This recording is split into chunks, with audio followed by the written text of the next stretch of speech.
Moving on to the next game which is the preview for Mumbai Indians versus RCB. तगड़ा game है भाई. Of course Rohit Sharma versus Virat Kohli होने वाला है. क्या लग रहा है इस मैच के लिए, क्या एक्सपेक्टेशन है? Then will move to the segment. People are no longer saying Rohit Sharma versus Virat Kohli. They are saying Rohit Sharma, Virat Kohli versus Hardik Pandya. But I think there are few things that I'm quite looking forward to, especially in this game. क्योंकि obviously एक दो काफ़ी high profile teams का match है. And I expect कि Mumbai Indians को अभी DC के अगेंस्ट वो जीते थे और घर पे मैच है, घर पे मैच है, अब आरसीबी मिल रही है. तो दो बेस्ट टीम्स हैं जिनके अगेंस्ट आप रिजल्ट निकाल सकते हो. इससे गंदी टीम्स नहीं मिलेंगी आपको इस टाइम पे आईपीएल पे.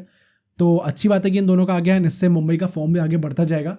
आरसीबी का तो मैं यही कहूँगा कि भाई आई don't think that they have any chance in this game. क्योंकि लास्ट मैच में भी वॉट एवर यू से जिस तरीके से मुंबई इंडियंस ने बैटिंग करी थी, स्पेशली इवन वो 49 पे आउट हो गया था बेचारा Rohit Sharma, but the way he batted in that match it was crazy भाई. मैंने ये चीज़ पॉडकास्ट में बोली थी उस दिन कि रोहित शर्मा ने जो बैटिंग करके दी है, this is exactly the template that he should replicate in the T20 world cup. एक ओपनर से हमें डिट्टो सेम चीज चाहिए और कुछ नहीं चाहिए भाई. आप इतना ही खेलो, 40 रन के आसपास ही मारो, बट इतनी स्पीड से मार दो कि फिर आपको मिल जा रहा है. जायसवाल अगर इफ ही इज ओपनिंग में रोहित शर्मा, इन दोनों में से कोई एक भी ऐसी नहीं खेल गया ना तो मिडिल ओवर सेट है. हाँ राइट. तो that is what I genuinely loved about that innings from Rohit Sharma. जल्दी से मैं अलग अलग सेगमेंट बताता हूँ. 5 सेगमेंट होंगे हमारे, ठीक है.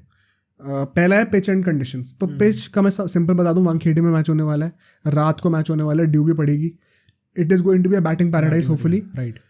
आपको आंख मीच के टॉस जीत के बॉलिंग करनी है, बैटिंग करो बॉलिंग करनी है. Specially more so if you are RCB, because if you are RCB then regardless of the situation and the conditions you will have to chase. कोई चांस ही नहीं, बिकॉज मैं बॉलिंग डिफेंड नहीं कर सकती. तो आरसीबी है तो आंख मीच के बॉलिंग करो. एंड मुंबई भी हो तो भी because of the conditions it makes sense to chase. तो टॉस यहाँ पे क्रूशल हो सकता है, more so because RCB opponent है. राइट. अगर आरसीबी की पहले बैटिंग आ जाए तो ऑलमोस्ट गेम दूसरी टीम के पास इस वक्त तो ऐसे ही चल रहा है, which is why toss could be crucial. क्योंकि मुंबई को बस ये कि चांसेस ऑफ विनिंग 50% से 100% करना है टॉस के ऊपर. अगर चेस कर लिया मुंबई ने तो ऑलमोस्ट फिर गारंटीड है. बट हम लोग हेड टू हेड पे चलते हैं. यहाँ पे बहुत इंटरेस्टिंग स्टार्ट है तुम्हारे लिए. पिछले मतलब हेड टू हेड अगर हम लोग पूरे आईपीएल में देखा जाए तो 32 मैचेस हुए हैं, 18 बार मुंबई जीती है, 14 बार आरसीबी जीती है. तो बहुत ज़्यादा गैप नहीं है. बट अगर हम लोग आखिरी के 15 गेम की बात कर रहे हैं, जो लास्ट 15 गेम्स हुए हैं, उसमें भी 10 बार मुंबई जीती है. अच्छा, ठीक है. तो मतलब 5 बार आरसीबी जीती है लेकिन 10 बार मुंबई जीती है. द थिंग इज आखिरी के 6 मैचेस की बात करें अगर, तो 5 बार आरसीबी जीती है. Oh yo, we have a chance. 5 बार आरसीबी जीती है. ओके. तो रीसेंट हिस्ट्री, जो एकदम रीसेंट हिस्ट्री है, वो तो आरसीबी के फेवर में है. बट ऑफकोर्स ये रीसेंट हिस्ट्री घंटा मैटर नहीं करती जब आप ऐसे स्टेज पर जाते हो इतने गंदे फॉर्म के साथ. But just to add more trivia for the audience and for you as well, तो मैंने ये नोट करा हुआ था statistic, because recent form it is quite unbelievable कि आरसीबी इतना अच्छा कैसे कर रही है मुंबई के against. But moving on to the playing 11s, मतलब of course you have not seen the IPL in detail so far, but do you expect any names particularly जो कि चेंजेस? आई थिंक कुछ तो मैं पहली बात बोलूँ, आई डोंट थिंक मुंबई को कुछ ज़्यादा चेंज करने की जरूरत है क्योंकि they already have a great team. I think RCB में I expect some changes specifically in the form of कि like they have a player Will Jacks जो कि काफ़ी अच्छा खेल रहा है, अपनी इंग्लैंड की तरफ से खेलता है, एंड अपनी जो इंग्लैंड की जो T20 लीग है उसमें भी काफ़ी अच्छा खेलता है. But for some reason obviously he is not playing right now. And problem वही आएगी कि आप किस फॉरनर को बाहर करोगे. वही है और कुछ नहीं. वही, क्योंकि आप फाफ डु प्लेसी तो कैप्टन बना रखा है आप लोगों ने. ग्लेन मैक्सवेल का अगेन आप बस वो बैंक कर रहे हो कि एक इनिंग्स ऐसी आ जाएगी, फिर वो प्लस बॉलिंग वो डिसेंट कर रहा है. प्लस हाँ बॉलिंग अच्छी कर रहा है वो. तो वही बात है. और कैमरून गिल आपने 17 करोड़ का ले लिया, अब आप बैठा नहीं सकते उसको. प्लस कैमरून गिल एक पेसर है तो प्रोफाइल भी सेम नहीं है. राइट. तो या तो डुप्लेसी को हटा सकते हैं या तो मैक्सवेल को, और कोई हटा नहीं सकता. और हटा ही नहीं सकता अब उनको इस टाइम पे. बट आई थिंक प्रॉब्लम यही है, मुझे बस आरसीबी के साथ लगता है कि they obviously have to change something. इस टीम के साथ वो नहीं जा सकते बार बार, स्पेसिफिकली क्योंकि मतलब अगर हम लोग विराट कोहली को वॉट एवर यू से कि चलो Virat Kohli at least step up तो कर ही रहा है आरसीबी के लिए, बट जो बाकी के जितने भी प्लेयर्स बचे हैं they are obviously not stepping up. हम लोग कैमरून ग्रीन को ले लें, मतलब एक अगर हम लोग हिस्टोरिकली भी देखें तो आरसीबी की एक स्ट्रेंथ क्या है, बैटिंग है. इस टाइम पे बैटिंग भी स्ट्रेंथ नहीं है. हम पहले ऑक्शन में आते हुए सोचे थे कि चलो बैटिंग ये लोग निकाल जाएंगे, ये लोग बॉलिंग नहीं कर पाएंगे, और बॉलिंग ये लोग नहीं कर पा रहे. ये पॉइंट मैंने बोला है जब आईपीएल शुरू होने से पहले हम स्क्वाड एनालिसिस कर रहे थे ना, तो मैंने उसमें बोला है कि ये मिथ है कि आरसीबी की बैटिंग बहुत तगड़ी है. ओके. क्योंकि बेंच पे अगर तुम देखोगे सिर्फ एक ही और प्रॉपर बैट्समैन है और एक विकेट कीपर बस. नहीं तो लाइक बेंच से मैं तो प्लेइंग 11 की बात कर रहा हूँ ना. प्लेइंग 11 में भी सिर्फ सुपरस्टार्स पे रिलाई कर रहे हो तुम, डेप्थ है ही नहीं बैटिंग में. जो कहना कि आरसीबी की one of the best batting lineup है, केकेआर, सीएसके और मुंबई, ये 3 टीम्स हैं जिनकी बैटिंग डेप्थ 8, 9, 10 नंबर तक जाती है। 11 में से 9, 10 लोग। अभी मैं मुंबई की बैटिंग बताऊंगा, अभी हम इंग्लैंड बनाएंगे, देखना कितने बैट्समैन है। एसआरएच की भी टू सर्टेन एक्सटेंट, जैसे इस मैच में पंजाब के अगेंस्ट थी डेप्थ, जब नंबर 9 पे पैट कमिंस आ रहा था। आरसीबी का नंबर 7 पे डीके आता है, उसके बाद कोई बैट्समैन ही नहीं है भाई। Okay. तो तुम कितने भी अच्छे बैट्समैन लेके रख लो अपने टीम में, उनके ऊपर at the back of the mind हमेशा प्रेशर तो होगा ही ना कि मैं आउट हो गया तो पीछे कोई नहीं है, which is what subconsciously plays with Virat Kohli also, there is no denying that. My criticism once again was कि जब कोई भी विकेट नहीं करा तब भी आप एक्सेलरेट नहीं कर रहे हो, बट इनिंग्स के स्टार्टिंग से तो ये इशू तो रहेगा ही रहेगा। अगर मैं प्लेइंग इलेवन जल्दी से बताऊं, मैंने कुछ चेंजेस करे हैं, फिर हम लोग मुंबई के ऊपर आ जाएंगे। फैफ डु प्लेसी, क्या उसे खेलना चाहिए, ये बहुत बड़ा क्वेश्चन है, क्योंकि मुझे लगता है कि जो लोग कह रहे हैं ना कि हटा दो, एज अ प्लेयर तो आप हटा सकते हो, कोई डिजर्व नहीं करता खेलना वो। एज अ कैप्टन भी वो कुछ खास नहीं रहा, one of the worst captain रहा टू बी ऑनेस्ट। बट और कौन कैप्टन बनेगा? अगर आप ये अज्यूम कर रहे हो कि विराट कोहली कैप्टन बनने वाला, आई डोंट थिंक सो ऐसा होगा। डू यू थिंक एक मैच के लिए बन सकता है? नहीं, एक मैच के लिए बन के पॉइंट क्या है एक मैच के लिए बनने का? फिर एक मैच का दोबारा अगर विल जैक्स परफॉर्म कर दे तो फिर डुप्लेसी को दोबारा ले आओगे, विल जैक्स को दोबारा निकाल दोगे, तो पॉइंट क्या है एक मैच के लिए?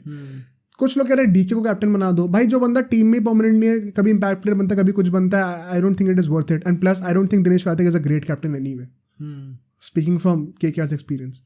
तो du Plessis as bad as he has been this season as a captain, which alternative do you have? That is the issue. तुम्हारे पास कोई एक्सपीरियंस और प्लेयर्स इतने हैं ही नहीं, जो है वो बनना नहीं चाहता कैप्टन, तो तुम फंसे हुए हो। तो फैफ को तो खेलना ही पड़ेगा, साथ में Kohli of course. Rajat Patidar at number 3 मेरे लिए फॉर श्योर, और कहीं बैटिंग नहीं करनी चाहिए उसको। जो पिछली बार ये लोग थोड़ा नीचे लाए थे उसको, ऊपर तो खेला जा नहीं रहा, उससे नीचे जरूर खेल लेगा वो। उसका गेम ही वो नहीं है कि वो नंबर 5 पे खेल सके, खेल ही नहीं सकता। तो I get why people would be tempted to have Cameron Green at number 3 because उसका गेम बेटर हो जाता है। बट कैमरून ग्रीन का जितना गेम बेटर हो रहा है, उससे ज्यादा गंदा रजत पाटीदार का गेम होता जा रहा है, तो जो नेट इफेक्ट है वो नेगेटिव ही आ रहा है। Right, it is no sense in playing Rajat Patidar at number 5। उससे अच्छा या तो फिर मिडिल ऑर्डर के बैट्समैन सारे ले लो, सौरभ चौहान, महिपाल लोमर, वो सब खिला लो। But I don't think they will drop Patidar, so I am keeping him at number 3। Number 4 पे मैं ग्रीन को लूंगा। ओके, कि वो एकदम नीचे भी नहीं आ रहा, एकदम ऊपर भी नहीं आ रहा, मिडिल ग्राउंड पे आ गया। Number 4 is very crucial anyway, Yuvraj Singh भी कहते हैं। नंबर 5 पे मैं मैक्सवेल का लाऊंगा, because he is not able to face the pacers right now, his strength is against the spinners, might as well come down the order and support Dinesh Karthik in finishing the game. फिर एक obvious choice है जो कि RCB नहीं करेगी, महिपाल लोमर को खिलाओ। क्यों नहीं खिला रहे उस बंदे को जो कि अच्छा खेल रहा है? मुझे समझ में नहीं आया कि क्यों नहीं खिला उसको, क्या लॉजिक है भाई? राइट, तो नंबर 6 पे वो आएगा, नंबर 7 पे Dinesh Karthik, you can alternate them if you want to. उसके बाद अब देखो क्या है, कोई इनके पास बॉलिंग ऑलराउंडर्स है ही नहीं टीम में, ठीक है? इसकी वजह से इनकी बैटिंग डेप्थ नहीं होती बिल्कुल भी, और जो बैट्समैन है वो इतना ज़्यादा बॉलिंग करते ही नहीं है। तो ऐसा भी नहीं कि बैट्समैन एक्स्ट्रा खिला लो फिर बॉलिंग जो है बैट्समैन से करा लो। तो अब यहाँ पे एक मिडिल ग्राउंड रीच करने के लिए हमें क्या करना पड़ेगा? अभी तक ये लोग मयंक डागर को खिला रहे थे एज अ स्पिनर, जो कि पहले 2 मैचेस में तो बड़ा अच्छा लग रहा था जब उसने सिर्फ 2 ओवर फेंके थे। अब he looks like a liability. I am going to make a bold move, I am saying Karn Sharma को वापस लेके आओ। ओके, पिछले बार इन्होंने एक वो शर्मा को लेके आए थे as an impact player, leg spinner ही था।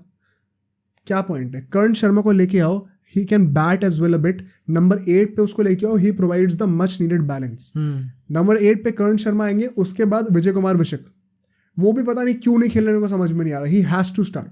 विजय कुमार विशक होंगे, रीस टॉपली होंगे, सिराज होंगे, इंपैक्ट प्लेयर हमारे हो जाएंगे यश दयाल।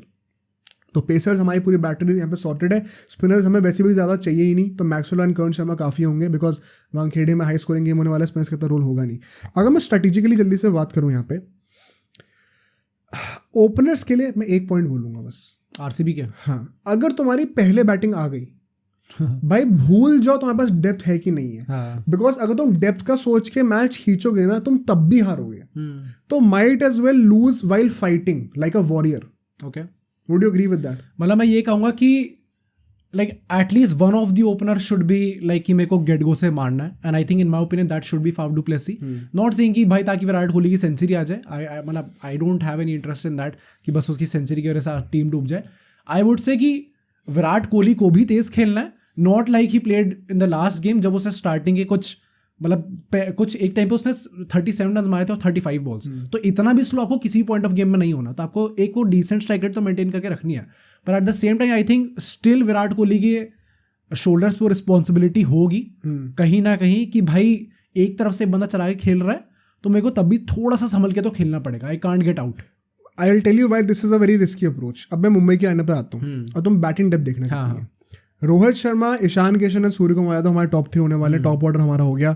मिडिल ऑर्डर में Tilak Varma, I think number 4 पे तिलक वर्मा को ही आना चाहिए. Hardik Pandya should stick to number 5. Number 6 पे टिम डेविड ऑफ कोर्स. ये बेसिकली लाइनअप सेम ही है. नंबर 7 पे रोमारियो शेफर्ड आ जाएंगे हमारे, जिन्होंने भाई तोड़ाई कर दी पूरी. नंबर 8 पे मोहम्मद नाबी. अब मोहम्मद नाबी को मैं क्यों ले रहा हूँ इसको मैं एक्सप्लेन करूंगा अभी. उसके बाद Coetzee, Piyush Chawla and lastly Bumrah. And impact player में आकाश मधवाल आ जाएंगे. जो 11 प्लेयर्स हैं, बुमराह को छोड़ के 10 के 10 बैटिंग कर सकते हैं. जब तुम्हारे पास इतनी बैटिंग डेप्थ है तो पहला स्ट्रेटेजिक पॉइंट मेरे लिए मुंबई के लिए है ही यही कि डर के मत खेलना. जो पिछले मैच में हार्दिक पांड्या ने स्लो डाउन कर दिया था बीच में, उसकी जरूरत नहीं है भाई. बहुत डेप्थ है तुम्हारे पास. मोहम्मद नबी की बैटिंग ही नहीं आई मैच में, इतनी डेप्थ थी. तो स्लो डाउन होने की जरूरत ही नहीं थी हार्दिक पांड्या को. तो इस मैच में डरना मत. Learn this from KKR. डरने की जरूरत ही नहीं है. मार के खेलो भाई, तुम्हारे पास बहुत डेप्थ है, तुम किसी को भी तोड़ सकते हो. बिकॉज इतनी डेप्थ है and they can afford to go all out. I think having one anchor from the get-go for RCB is a risky job if they bat first. Okay. क्योंकि तुम कैसे एक्सपेक्ट कर रहे हो अभी कि फिर वो इतना टारगेट खड़ा करके दे देंगे कि वो अगर वो 200 ही बनाते हैं, 200 भी चेज हो सकता है. दिल्ली ने डे गेम में 200 रन बना दिए थे चेस करते वक्त, जब रोमारियो शेफर्ड ने जब पिटाई करी थी उसके बाद. तो नाइट गेम में क्यों नहीं बनेंगे भाई? राइट. और दिल्ली की बैटिंग को मुंबई से कंपेयर तो कर ही नहीं सकते. आई थिंक पता है वही है ना कि ऑब्वियसली उस साइड की रिस्की अप्रोच है, बट वही एक डबल एज स्वॉर्ड है. क्योंकि इस टाइम पे I think Virat Kohli has scored like 36% of the runs that RCB has scored इस सीजन. तो 36% मेजर चंक जो है वो विराट कोहली की तरफ से आया है. तो डबल एज स्वॉर्ड ही यही है कि क्या वो स्लो खेलेगा तो शायद 180 पहुंच जाए, और अगर वो एकदम गेट गो से फास्ट होकर खेलेगा जैसे डुप्लेसी खेलेगा स्टार्टिंग से, विच आई एम सजेस्टिंग, तो फिर मतलब ऐसा है कि शायद 120 पे ऑल आउट हो जाए टीम. तो एक वही है कि रिस्क है. आई वुड स्टिल से कि अगर रिस्क है तो फिर टेक द टफर ऑप्शन, क्योंकि हारना वैसे ही है. हार तो तुम ऐसे भी जाओगे भाई अगर तुम्हें पहले बैटिंग आ गई तो माइट एज वेल ट्राई. क्या पता है in the search of something great you will achieve unexpected Heights. अगर मैं की बैटर्स की जल्दी से बात करूं, ठीक है, 4 की बैटर मैंने पिक करें, तुम बताना तुम्हारे कोई ओपिनियन है तो. पहला है Kohli versus Bumrah. Any thoughts on that? Obviously मतलब I think it obvious one है. हाँ, होना ही होना है. ओपनिंग कर रहा है वो, बुमराह पावर प्ले में बॉलिंग करेगा. बुमराह गेट्स विराट कोहली. ये बहुत बड़ा हैक है फिर पूरी टीम में, बिकॉज और कोई रन मार नहीं है. तो onus is on Bumrah to make sure कि अगर आरसीबी के 150 रन भी बन रहे हैं तो वो कट के 120 पे आ जाए. डिपेंड्स ऑन विराट कोहली इस विकेट. तो आई थिंक ये स्ट्रेट फॉरवर्ड की बैटल एक बनता है. बहुत स्ट्रेट फॉरवर्ड की बैटल्स है. रोहित शर्मा को मैंने सोचा था कि मैं सिराज के अगेंस्ट रखूं, बट सिराज के जैसा फॉर्म अभी चल रहा है. I am picking Reece Topley. उसका फॉर्म भी बेटर है, प्लस वो लेफ्ट आर्म एंगल वाला एक लेके आता है, तो एक फेमिलियर फो है एक ये रोहित शर्मा का. आई थिंक रोहित शर्मा जिस इंटेंट से खेल रहा है, if he gets out early, don't really feel it would make much of a difference because depth बहुत ज़्यादा नहीं है. But the difference would be between 200 and 230. वो वाला difference on the higher end difference बनेगा. हाई एंड पे जा तो तुम रही हो, फिर हाई से हायर पे जाने पे डिफरेंस बन सकता है. तो आई थिंक वहाँ पे रीस टॉपली के ऊपर बहुत बड़ा जॉब है. बिकॉज मैं सोचा था मैं और किसके अगेंस्ट मैचअप रख सकता हूँ रोहित शर्मा को. फ्रैंकली और कोई उसके लेवल का है भी नहीं. रीस टॉपली भी आसपास नहीं है, but he is their best bet. RCB की बेस्ट बेट है, इसलिए मैंने रीस टॉपली को रखा है. Third is going to be Surya Kumar Yadav versus Glenn Maxwell, the bowler. Okay. I think Glenn Maxwell अगर bowling करेगा, he could be the weakest link on paper for RCB. Plus Surya Kumar Yadav middle order में batting करने के लिए आएगा. Glenn Maxwell because he has been their best bowler, तो Faf du Plessis will be maybe tempted to use him as soon as possible. जैसे ही पावले खत्म होता है. एंड स्काई पिछले मैच में 0 पे आउट हुआ है. It could be an easy opportunity for him to dominate an off spinner जिसकी बॉल टर्न होकर अंदर आ रही है on a wicket that is good for batting on good conditions. तो एक ईजी कमबैक के लिए, इजीली स्लाइड इन होने के लिए इनटू फॉर्म एक अच्छा प्लेटफॉर्म दे सकता है Maxwell. Plus if he dominates Maxwell, बाकी सब बॉलर तो पिट ही रहे. एक मैक्सवेल ऐसा बंदा जिसने बॉलिंग डिसेंट करके दी है. तो sky can रूइन the middle overs for RCB if he does that. Lastly अगर जो मैं कहने वाला हूँ वो है मैक्सवेल या फिर कैमरन ग्रीन, डिपेंडिंग ऑन कौन किस नंबर पर बैटिंग करने के लिए आता है, against Piyush Chawla. Okay. Maxwell known to dominate spinners has not been able to do it so far. Piyush Chawla is the only main spinner in that team. अगर पीयूष चावला की पिटाई हो जाती है तो फिर वहाँ पे प्रेशर आएगा मोहम्मद नाबी के ऊपर बॉलिंग कराने का. मोहम्मद नाबी ने पिछले मैच से 2 ओवर डाले थे, वो डे गेम था, तो नाइट गेम में आई डोंट थिंक उससे ज़्यादा बॉलिंग कराई जाएगी. इसलिए मैंने कहा था मैं मोहम्मद नाबी को क्यों ले रहा हूँ, बिकॉज पीयूष चावला का एक बैकअप है स्पिन डिपार्टमेंट में. एंड एक और पेसर लेने की जरूरत पता है क्यों नहीं है, बिकॉज आपके पास ऑलरेडी बुमराह, आकाश मधवाल, क्वेटजे, सूर्य कुमार, हाँ सॉरी पांड्या, सूर्य कुमार यादव कहाँ से कह रहा हूँ मैं, पांड्या और रोमारियो शेफर्ड, ये 4-5 पेसर ऑलरेडी है भाई साहब। तो जरूरत ही नहीं और पेसर्स की, कितने पेसर ले लोगे, राइट। तो Nabi is that perfect fit, वो एक ऑलराउंडिंग ऑप्शन भी देता है, तो बैटिंग में डेप्थ भी आ गई, तो he could be the backup there. But अगर मैक्सवेल डोमिनेट नहीं कर पाता पीयूष चावला को, तो फिर नाबी के ऊपर प्रेशर आएगा। ऑन द अदर हैंड, अगर पीयूष चावला मैक्सवेल को निकाल दे तो फिर मिडिल ऑर्डर में खाली है भाई, बहुत बड़ा लूप होल है। सो लास्ट प्रेडिक्शंस पे आते हैं, क्या लग रहा है? I think I am 99% sure कि आरसीबी ये वाला मैच भी हारने वाली है। So obviously I am going to go with MI. I think वो अपना एक्सटेंड करने वाले। जो मैं बस इंटरेस्टेड क्यों हूँ इस मैच में, I just want all the Indian players to perform well.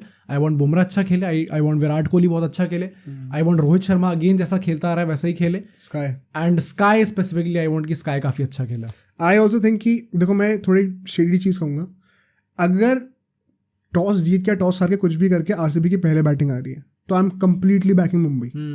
Plus Mumbai 3 matches starting के हार चुकी है, अब वो एक स्ट्रीक बना सकते हैं आराम से, वो हम लोग देखते हैं उनसे। अगर आरसीबी चेस कर रही है, for some reason I feel कि जो पिछले मैचेस उनके रहे हैं उससे बेटर चांस यहाँ पे होगा, बिकॉज पिच अच्छी सपोर्ट करने वाली है बैटिंग के लिए। आई थिंक पिच अच्छा करेगी, एंड देन अगर चेजिंग साइड पे अगर विराट कोहली टिक जाते then he can take away the game. Plus the pressure of intent is not going to be there, because फिर आपको पता आपको कितने टारगेट चेस करना है, तो आप उस हिसाब से खुद कैलकुलेट कर सकते हो, राइट। तो वो प्रेशर नहीं कि इंटेंट से क्यों नहीं खेलना। तो आई थिंक चेस करेगी अगर RCB, then they have a chance in the game, but absolute favourites तो मुंबई रहने वाले डेफिनेटली। अब सोचो अगर एक क्लिप इतनी बढ़िया थी तो पूरा का पूरा पॉडकास्ट कितना बढ़िया होगा। तो अगर आपको इसी क्लिप का पूरा पॉडकास्ट देखना है तो यहाँ पे क्लिक करिए, और अगर आपको ऐसे ही और क्लिप्स बिंज वॉच करनी है तो यहाँ पे क्लिक करिए।